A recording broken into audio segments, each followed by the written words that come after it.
Good morning बच्चों, हमारे CIC class YouTube channel में आपका बहुत स्वागत है। आज हम आपके लिए लेकर आए हैं फिजिक्स में प्रकाश का गोलीय पृष्ठों पर अपवर्तन चैप्टर से। जो क्वेश्चन है हमारा इस प्रकार है, गोलीय पृष्ठ पर अपवर्तन के सूत्र की सहायता से लेंस के लिए संबंध 1/f बराबर n-1 1/r1 -1/r2 प्राप्त कीजिए। ठीक है, या ये कभी कभी आ जाता है कि लेंस का सूत्र स्थापित कीजिए।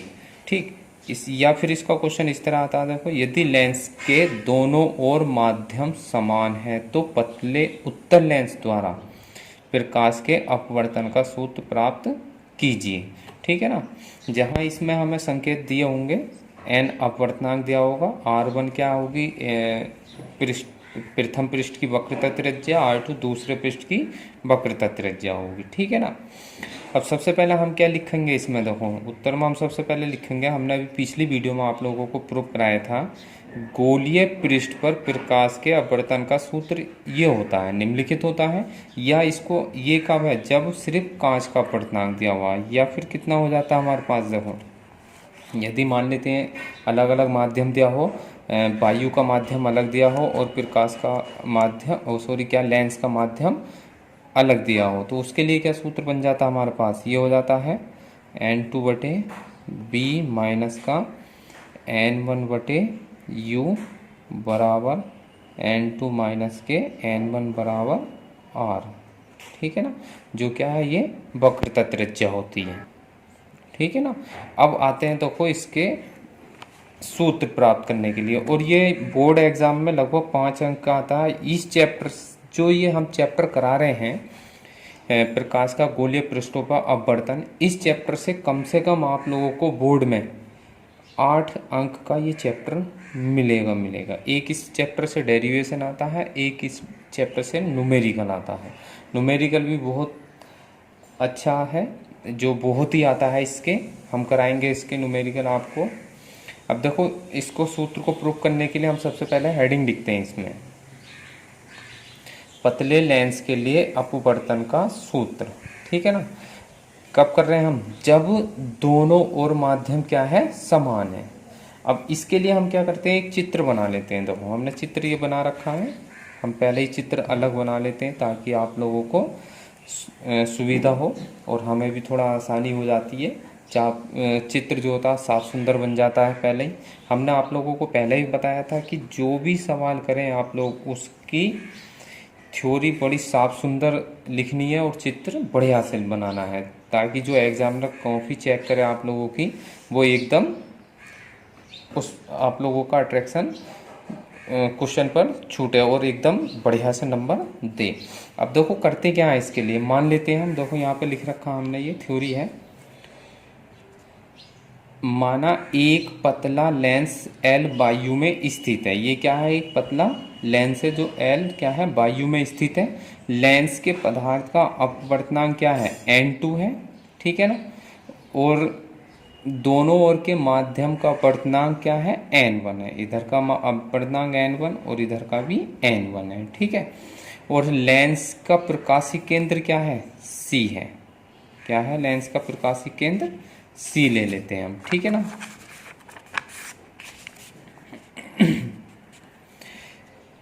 तथा दूसरे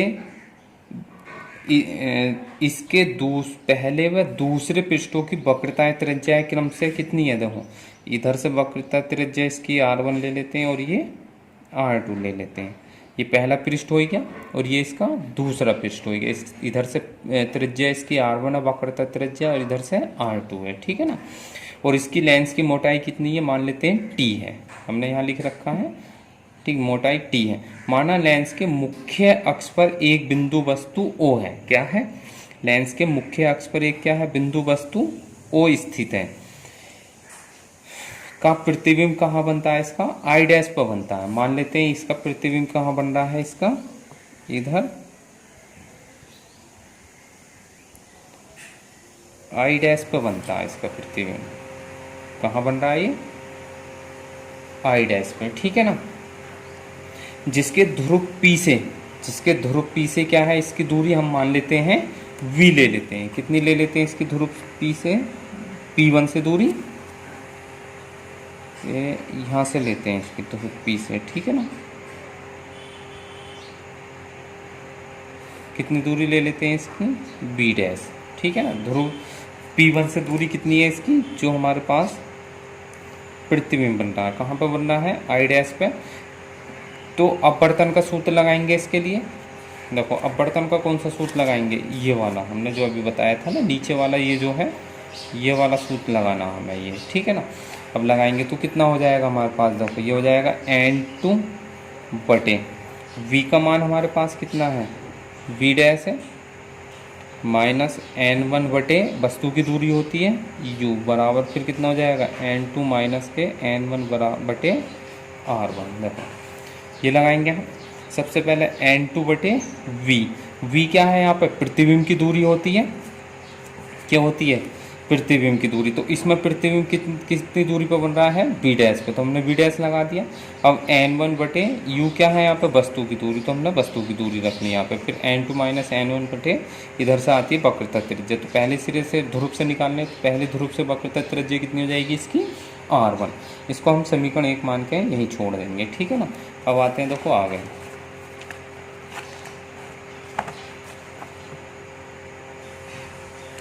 क्या करते हैं। अब यदि प्रतिबिंब I डैश, जो हमारे पास प्रतिबिंब I डैश है, द्वितीय पृष्ठ P2 के लिए क्या बनेगा, अब ये आभासी वस्तु का कार्य करेगा।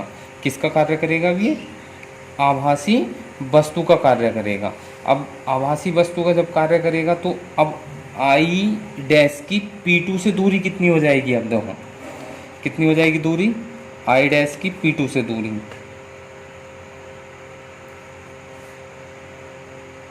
कितनी दूरी होगी, अब देखो बस यहाँ पे यही है और कुछ नहीं है इसमें। देखो यहाँ तक की दूरी हमारे पास कितनी है, V डैश है। अब इस लेंस की मोटाई कितनी है, T। यदि B डैश में से T घटा दी जाए, V डैश में से T घटा दी जाए तो ये दूरी बच जाएगी नहीं यहाँ से, तो कितनी हो जाएगी, B डैश माइनस के T, ये डिस्टेंस बच जाएगी किधर से, P2 से।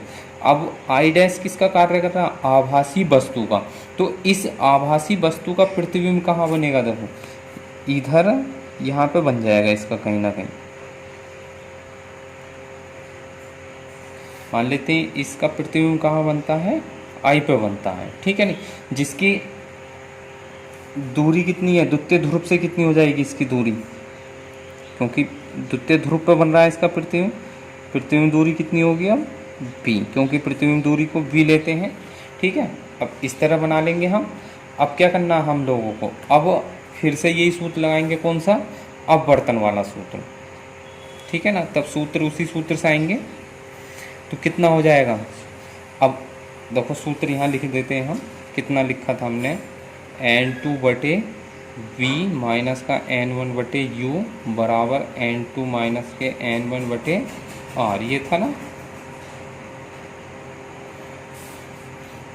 अब N2 अब अपवर्तनांक परिवर्तित हो गए हैं, क्योंकि इधर आ गए हम, तो इधर आएंगे तो अपवर्तनांक क्या होंगे इसके, परिवर्तित हो जाएंगे। जब लेंस से इधर की ओर, देखो लेंस से इधर आते हैं तो अपवर्तनांक जो होंगे वो ही लेंगे। अब जब लेंस से हम इधर पहुंच जाएंगे या लेंस में हम प्रवेश कर जाएंगे प्रकाश की किरण, तो उसके अपवर्तनांक क्या हो जाते हैं, परिवर्तित हो जाते हैं, ठीक है ना। ये ध्यान रखना आप लोगों को। तो कितना हो जाएगा इसके लिए, सूत्र हो जाएगा N1 बटे, अब प्रतिबिंब की दूरी क्या है हमारे पास, प्रतिबिंब कितने बन रहा है, V पे बन रहा है, तो प्रतिबिंब कितना हो गया, V माइनस, अब फिर कितना होता है N1 बटे वस्तु की दूरी। अब वस्तु किसका कौन क्या कार्य कर रही है, वस्तु I डैश जो है, I डैश क्या वस्तु का कार्य कर रही है, तो वस्तु की दूरी कितनी है, V डैश माइनस के T, कितना हो जाएगा, V डैश माइनस के T बराबर, अब ये हो जाएगा हमारे पास कितना, N1 माइनस के N2 बटे R2, इतना लिख लेंगे इसे, ठीक है। इसे समीकरण 2 ले लेते हैं।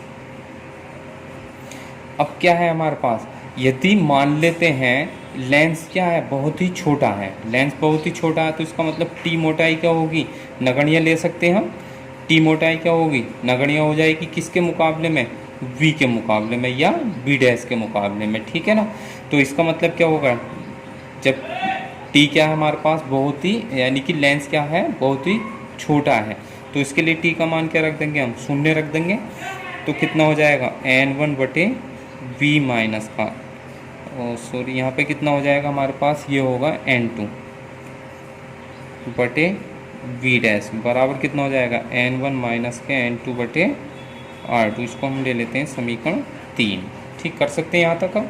अब क्या करना है हमें, समीकरण फर्स्ट और थर्ड को जोड़ देंगे। क्या कर देंगे हम, इनको आपस में जोड़ देंगे। अब देखो फर्स्ट समीकरण कितनी थी हमारे पास, फर्स्ट समीकरण थी हमारे पास क्या बोलते हैं n2 बटे v डैश माइनस का फिर कितना था n1 बटा u, फिर इसको जोड़ दें तो n1 बटा v माइनस n2 बटे v डैश बराबर, फिर n1 वाला ये तो होगी समीकरण 1, ये हो गई 2, तो समीकरण 1 और 2 को हमने जोड़ा है तो समीकरण 1 के बराबर में कितना था n2 माइनस का n1 बटे r1, फिर प्लस इसके कितना है n1 माइनस n2 बटे r2 लिख सकते हैं इतना। ठीक है, अब देखो इसमें एक पद कट जाए, कोई सा नहीं कोई सा, n2 बटे v डैश ये प्लस में है ये माइनस में कट जाएगा, तो पहले इसको लिख लें n1 बटे v माइनस का n1 बटा u बराबर। ठीक, अब देखो इसको लिख लेते हैं हम, कितना लिख लें इसको हम n2 माइनस n1 बटे r1, तो ऐसे लिखा रहने दो। अब यहाँ से माइनस कॉमन ले लेते हैं, तो यहाँ से जब माइनस कॉमन लेंगे तो जो प्लस है वो माइनस हो जाएगा, जो माइनस है वो प्लस हो जाएगा, इतना लिख सकते हैं। ठीक है, अब क्या कर लेंगे हम यहाँ पे देखो, अब क्या होगा, जो ये इसमें से दोनों में से n2 माइनस n1 कॉमन ले लेंगे तो ये चीज़ तो हमारे साथ है, इसमें से कितना कॉमन आ जाएगा n1, कितना आ जाएगा यहाँ से n1 कॉमन ले लेंगे, ये हो जाएगा 1 बटे v माइनस 1 बटा u बराबर। ठीक है ना, यहाँ से कितना आ जाएगा कॉमन n2 माइनस का n1, ये हो गया 1 बटे r1 माइनस 1 बटे r2। अब n1 से इसको क्या कर देंगे हम, भाग में चला जाएगा क्योंकि उड़ा में ये था, ये हो जाएगा n2 माइनस n1 बटे n1, ये हो जाएगा 1 बटे r1 माइनस 1 बटे r2। ठीक है ना, ये 1 बटे b माइनस 1 बटे u बराबर, इससे भाग दे देंगे तो ये कितना हो जाएगा n2 बटे n1, ये कितना हो जाएगा 1 आ जाएगा, ये भाग चली जाएगी तो इसको 1 बटे r1 माइनस 1 बटे r2। ठीक है ना, अब n2 बटे n1 है तो इसको हम कितना लिख लेंगे, देखो इसको लिख लेंगे हम 1 n2 माइनस का 1। ठीक है ना, अब इसका मतलब क्या हो गया,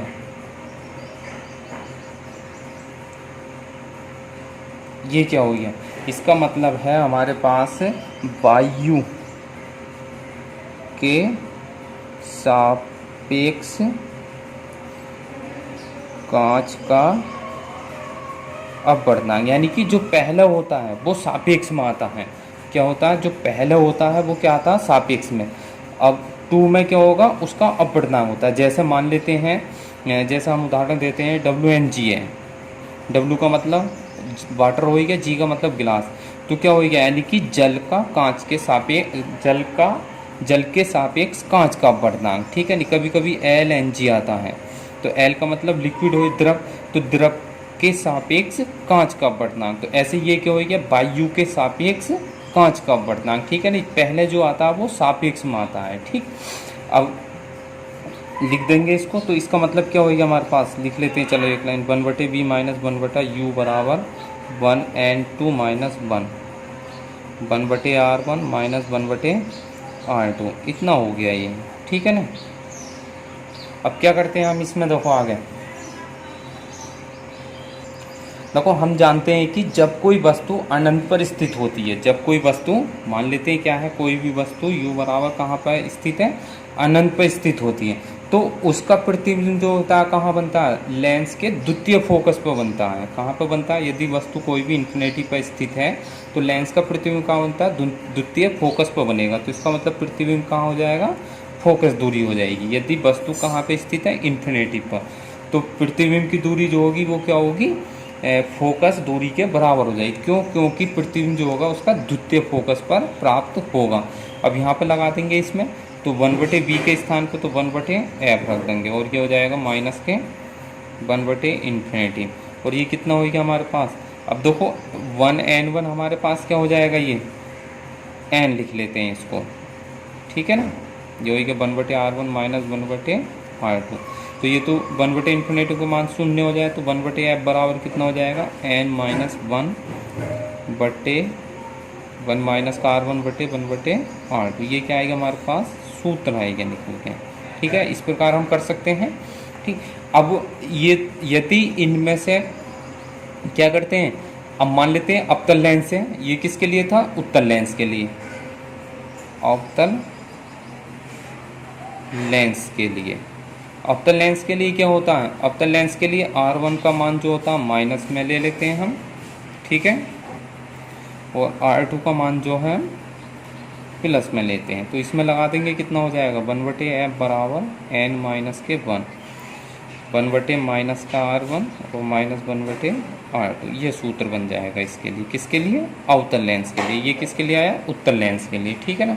इस प्रकार हम क्या है, हम इस वीडियो में हमने सीखा है कि अवतल या उत्तल लेंस के लिए अपवर्तन का सूत्र ज्ञात करना।